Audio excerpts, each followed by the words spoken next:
in the remote woods of Tennessee, hidden at the end of a lonely path where the silence feels heavy, and the trees seem to lean inward, as if warning intruders away, stands McKamey Manor, a place so infamous it has been called the most terrifying haunted attraction in America.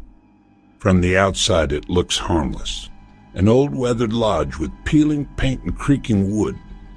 But those who know its name understand that it holds horrors far beyond imagination. Unlike ordinary haunted houses that ask for a ticket and provide a laugh, McKamey Manor requires a different price. Dozens of pages of contracts binding you to its rules, forcing you to surrender your safety, your comfort, even your right to escape. Once the heavy iron door slams shut, the house has taken control, and laughter dies in the echo of its closing. Once the door slams shut, the true ordeal begins. Inside, the air grows heavy and cold, thick with the scent of decay. Narrow corridors stretch into oppressive darkness, wallpaper peeling like dead skin.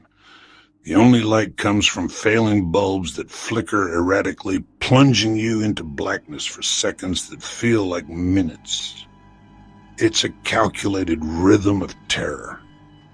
In those dark moments, shadows writhe and stretch into impossible shapes. You can't shake the prickling sensation of being watched, of unseen eyes following your every step. Then, the silence is broken. Strange noises creep through the gloom, chains scraping along floors, footsteps from nowhere. But the whispers are the worst. They slither into your ear, intimate and chilling, speaking your name, murmuring your deepest fears. Survivors often recall these voices as the breaking point, a psychological violation designed to make you believe you are truly losing your mind.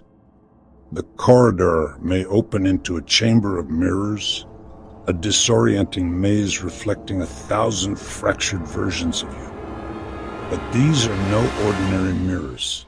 Your reflection contorts, its smile widening into a grotesque leer. For a split second, the reflection of a gaunt figure stands just behind you. You whip around to find nothing. The maze is a trap for the psyche, designed to shatter your sense of self until you can no longer trust what you see. Each chamber devours courage differently. In one, thick, oily smoke fills the air, choking lungs and blinding eyes. Panic sets in as you become completely disoriented. Your hands claw desperately at the walls for a way out, only to be met with jagged, rusty nails protruding from the wood, as if the house itself wants to wound you for trying to escape. In another, you're plunged into a chamber flooded with black, icy water that steals the breath from your lungs. The shock is immediate, but the true horror lies beneath the surface.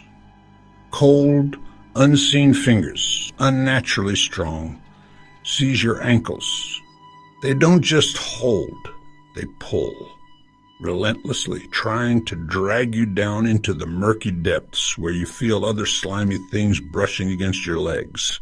Then comes a hall of crimson walls, dripping with a thick liquid that smells metallic, of copper, sickeningly real. Smeared across the walls are countless handprints and messages from those who came before. Taunts are finger-painted in the gore. They can't hear you. And then directly in your path, larger than all the rest, is the final chilling promise. You will not leave. In the mirrored room, terror becomes a deeply personal affair. At first, your reflection is perfect, a comforting anchor in the chaos. Then, a subtle glitch in reality. It begins to lag, a fraction of a second behind your own movements.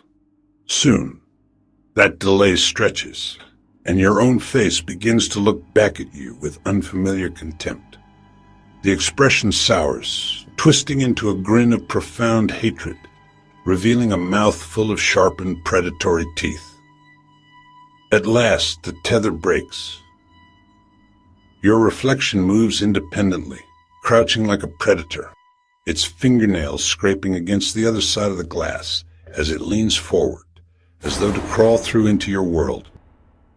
Escaping the room offers no relief. The very architecture of the manor becomes an antagonist. Hallways stretch into impossible, nauseating lengths before snapping back. Doors that promise escape open onto solid brick walls. Gravity itself feels subjective, seeming to weaken or intensify, pulling you toward dark corners. This relentless sensory assault is meticulously designed to shatter your composure, to strip away every layer of logic and reason until only raw, primal panic remains. Your mind, desperate for an anchor in the swirling madness, begins to fray. And it is in that precise moment of vulnerability that the house finds its voice. The whispers begin, intimate and insidious. They don't boom through the halls. They manifest directly in skull, indistinguishable from your own thoughts. They are custom crafted from the deepest, most guarded recesses of your personal history. They are not random taunts, but surgical strikes on your soul. One guest hears the child they lost, whispering, "Why did you let me go?" from an unreachable darkness. Another hears the parent who abandoned them, their voice not angry, but desperate for a forgiveness you can never give. The whispers offer poisoned bargains, a chance to apologize to ghosts, transforming buried guilt into a present, tormenting reality. This is the fundamental, cruel genius of McKamey Manor. It was never interested in masks or fake monsters. Why would it need them, when the most terrifying monster is the one you carry inside you? Its true purpose is a kind of psychological excavation. It penetrates the mind to the mind, every fracture, every hidden wound, every secret shame, and drags it screaming into the light.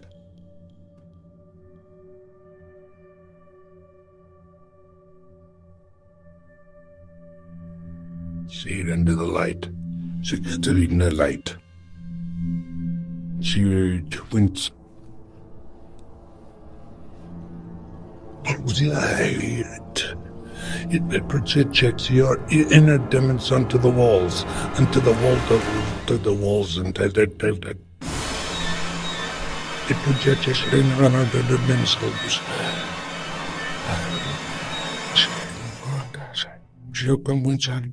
Hours feel like days. The house does not allow direction. Hallways stretch endlessly, yet twist back into circles. Markings on walls vanish when you return. Doors that should open outward only lead deeper in. The floor sometimes pulses faintly, warm underfoot as though alive, beating with a hidden heart. Masked figures appear at doorways, never attacking, only watching, their heavy breathing louder than screams. For many, this is the final undoing. Fear swells into madness. Hopelessness dissolves into despair. They scream, they fight each other, and finally, they break. And yet, almost mockingly, the manor sometimes shows mercy, spitting its prey back into the daylight. Survivors stumble out pale, trembling, their laughter gone forever, their voices shaking as they try to explain pain no one believes. 2 of 5 may walk out, 3 may not, but all who survive are scarred. They speak of sleepless nights, of shadows at the end of their beds, of whispers scratching from their walls long after the experience ends, as though the manor follows them, claiming pieces of their sanity across the years. In the deep, shadowed heart of Tennessee, McKamey Manor waits. It is an entity of wood and nail, but it breathes with a patience that outlasts seasons and scoffs at the fleeting confidence of mortals. Each year, the digital world buzzes with its legend. A new generation of challengers fueled by online dares and the intoxicating promise of viral fame plots their pilgrimage. They are the social media influencers, their cameras polished and their smiles wide, ready to capture their own manufactured bravery. They are the groups of friends, bound by a shared, naive belief that their camaraderie is a shield against true terror. And they are the hardened skeptics who have watched countless videos and read every article, convinced it's all just smoke and mirrors. An elaborate performance they are too clever to fall for. They arrive dismissing the chilling warnings of those who came before as mere exaggeration, the ramblings of the weak. At the wrought iron gate, the performance begins. They grin for the camera, their voices loud with bravado, broadcasting their certainty to the world. "We've got this," they declare. "We're stronger, we're smarter." They see the sprawling, ominous structure not as a tomb, but as a stage for their triumph. They sign the infamous 40-page waiver, its dense paragraphs a mere formality, a piece of legal theater they skim with detached amusement. They fail to see it for what it is, the first contract, the initial surrender of their will. They are so sure they can outwit the game. They don't realize the game has already begun. But the house has seen this confidence 1,000 times before. It has tasted this arrogance on the wind. And it knows, with an ancient certainty, that inside its walls, the house always, always wins. Then comes the sound. Not just a click, but a deafening, metallic boom as the heavy iron door slams shut. It's a sound of absolute finality, an echo that doesn't just close off the entrance, but seems to swallow the entire outside world. The familiar comfort of the Tennessee woods, the chirping crickets, the distant highway, all of it vanishes in an instant. The air grows cold, thick with the scent of damp earth and something else, something acrid and old. The only reality that exists now is the one the manor dictates, a suffocating labyrinth of oppressive shadows, disembodied voices that whisper from unseen corners and distorted reflections that flicker in grimy, forgotten mirrors. This is not a haunted house designed to make you jump. McKamey Manor doesn't want your screams, it wants your surrender. It is a meticulously engineered assault on the psyche, a systematic dismantling of the self. It begins by isolating you, turning friend against friend, making you question your own senses. The physical challenges are grueling, but they are merely a tool to weaken the mind's defenses. The real horror is psychological. The house learns your fears, whispers your deepest insecurities back at you, and blurs the line between the performance and a terrifying new reality. It breaks you down, piece by piece, until the bravado you arrived with is a distant, laughable memory. Courage evaporates like mist. Sanity fractures into a million jagged shards. And eventually, even the memory of your own laughter is corrupted, stolen, and replaced by a hollow echo in the dark. And so the cycle continues, long after the latest challenger has been broken and sent away. A hollowed-out shell of their former self. The house settles back into its eerie silence, but it is never truly dormant. Out in those Tennessee woods, it remains, a silent predator listening to the whispers on the wind and the boasts on the internet. It feels the vibrations of the next car pulling up its long, dark driveway. The house still hungers. It is an endless, insatiable appetite for arrogance and pride, waiting patiently for the next soul bold enough or foolish enough to believe they can be the one to finally conquer it.